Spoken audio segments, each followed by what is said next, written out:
Hello guys, आप सभी का स्वागत है कुंज एंजल के न्यू ब्लॉग में। तो अब हम चले वैष्णो देवी। तो चलिए हम इस यात्रा का आपके साथ अपनी यादें को ताज़ा करते हैं। और ये है हमारा बॉडीगार्ड। तो हम सब अपने जर्नी के लिए, माँ के दर्शन के लिए ट्रेन पे चढ़ रहे हैं। तो चलिए हमारे साथ सफ़र में बने रहिए। मैं इस ब्लॉग के ज़रिए आपको हर एक चीज़ माता के दरबार का दिखाना चाहूँगी। मेरे साथ आप भी यात्रा अपने इस ब्लॉग के ज़रिए कर सके। तो चलिए चलते हैं हमारे साथ दर्शन को। ये हमारा ट्रेन का व्यू जहाँ हम बैठे हैं। और यहाँ पे मेरी काफ़ी तबीयत ख़राब थी क्योंकि मौसम ही ऐसा था कि फ़ीवर जुकाम सबको हो रखा था। तो मेरी तो आँखें ही नहीं खुल रही थी। लेकिन वहाँ जाते जाते जैसे ही कटरा में कदम रखा तो आँखें खुल गई। ये क्या है? यहाँ पे सभी यात्रा की जर्नी का मज़ा ले रहे थे, सिर्फ मुझे छोड़कर, क्योंकि मेरी तबीयत ख़राब थी ना, साथ मेरी मम्मी की भी। जो लोग माता वैष्णो देवी गया है तो वो ये जानते होंगे कि ये ट्रेन टनल से होकर गुजरती है। तो मैंने इतना अच्छा मोमेंट और व्यू मिस कर गई। होते हुए भी क्या कर सकते हैं। तो ये सुबह हो गई और हम सब कटरा पहुँच चुके हैं। धीरे धीरे कतरे की वादियों का मज़ा लेते हुए अपने ट्रेन से उतर रहे हैं। तो फाइनली हम कटरा पहुंच गए। ये है माता के दरबार की खूबसूरत वादियाँ है। यहाँ से आने का तो बिल्कुल ही मन नहीं कर रहा था।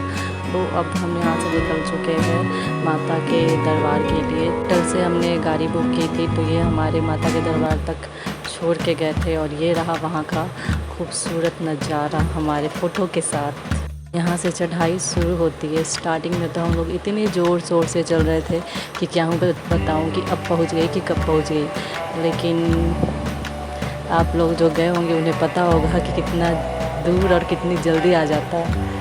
तो हम लोग चलते गए कि अब माता का दरबार आएगा, अब माता का दरबार आएगा। जिन लोगों को माँ ने बुलाया होगा तो वो तो गए ही होंगे और यहाँ की खूबसूरत वादियाँ और पहाड़े देखे होंगे। और जो लोग नहीं गए हैं वो इस ब्लॉग के ज़रिए दर्शन कर सकते हैं। तो फाइनली अब ये सुकून सा नज़ारा आ गया है माँ का दरबार। इतना सुकून मिला ये देखकर, मानो दिल को कि क्या ही बताऊँ कि ये जन्नत से कम नहीं है मेरी माँ का दरबार। इतने लंबे समय तक चढ़ाई करने के बाद फाइनली ये हमें दर्शन हो गए। अरे ये मासी है। वो क्या है ना कि हम लोग यात्रा के दौरान थोड़ा आगे पीछे हो गए थे तो मासी हमारा आगे बैठ के इंतज़ार कर रही थी। वहाँ हो गई है और हमने माँ के अच्छे से दर्शन कर लिए। ये क्या पंडित जी ने इतना बड़ा टीका लगा दिया। यहाँ से भैरव बाबा मंदिर के लिए हमने टिकट ली और लगता है सबसे ज़्यादा चढ़ाई इसी ने की है। हम अब सब जा रहे हैं भैरव बाबा के दर्शन के लिए। तो हम यहाँ पे लाइन में लगे हैं। लाइन काफ़ी लंबी थी बट कोई नहीं, जब इतनी चढ़ाई की तो थोड़ी लाइन भी लग जाते हैं। क्योंकि अब हम ट्रॉली की ओर बढ़ रहे हैं। तो यहाँ पे देखिएगा मेरा रिएक्शन, जानबूझ के मेरा भाई बनवासी करता है कि पीछे रह गया और उसके बाद मैंने ऐसा रिएक्शन दिया। मुझे खुद नहीं पता था कि ऐसा कुछ होने वाला है। ये देखिए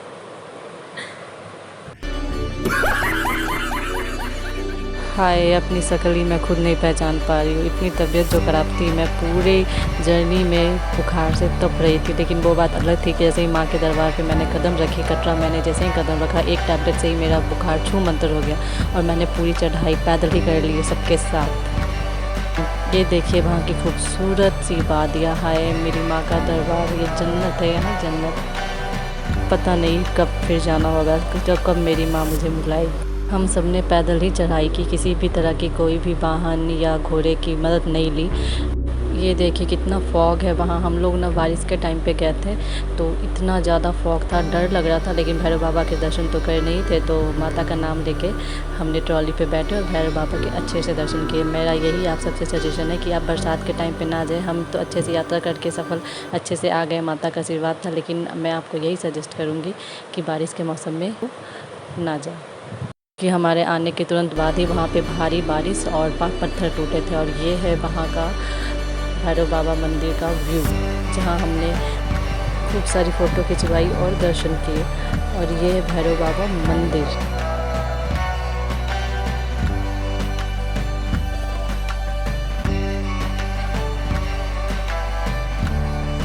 इतनी ऊंची चोटी से वहाँ का व्यू देखने में कितना आनंद आ रहा था। ऐसा प्रतीत हो रहा था कि वहीं रह जाते। और यहाँ के बंदर तो मत ही पूछिए। जब भी आप जाए तो प्रसाद ऊपर लेके ना जाए, क्योंकि बंदर छीन कर खा जाएंगे। हमने तो प्रसाद कैसे भी बचा लिए। लॉकर में प्रसाद रख कर ही जाए। ये है भैरव बाबा मंदिर के कुछ व्यू और हमारे खूब सारे फ़ोटोज़ जो हमने वहाँ पे खिंचवाई, उसे देखिए। हमारी यात्रा सफल रही और हम नीचे अब उतर रहे हैं। हमने रात में उतरना शुरू किया था और उतरते उतरते सुबह हो गई। ये है बाणगंगा, जहाँ माता ने अपने केस धोए थे। और यहाँ का नाम बाणगंगा इसलिए पड़ा क्योंकि माता ने हनुमान जी के लिए बाण छोड़कर यहाँ पे जल प्रकट किया था, क्योंकि उन्हें प्यास लगी थी। और ये हमने कुछ तस्वीरें खिंचवाई। ये है यहाँ का प्रसादी मार्केट। यहाँ से हमने अखरोट लिया था प्रसाद के तौर पे और काफ़ी सारी चीज़ें, लेकिन अखरोट का एक्सपीरियंस बहुत ही ख़राब रहा। आप लोग जब भी ले अखरोट तो बहुत ही देख के समझ के अच्छे से मार्केट से ले।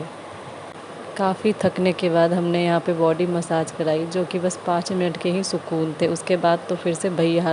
यार सच में उतरते टाइम सबके हालत ख़राब थे। चढ़ाई जो पूरी पैदल की थी। ब्लॉग को यहीं पे इन करते हुए मिलते हैं नेक्स्ट अयोध्या ब्लॉग में। तो कैसा लगा ब्लॉग, चैनल को लाइक कीजिए, सब्सक्राइब कीजिए एंड लव यू ऑल।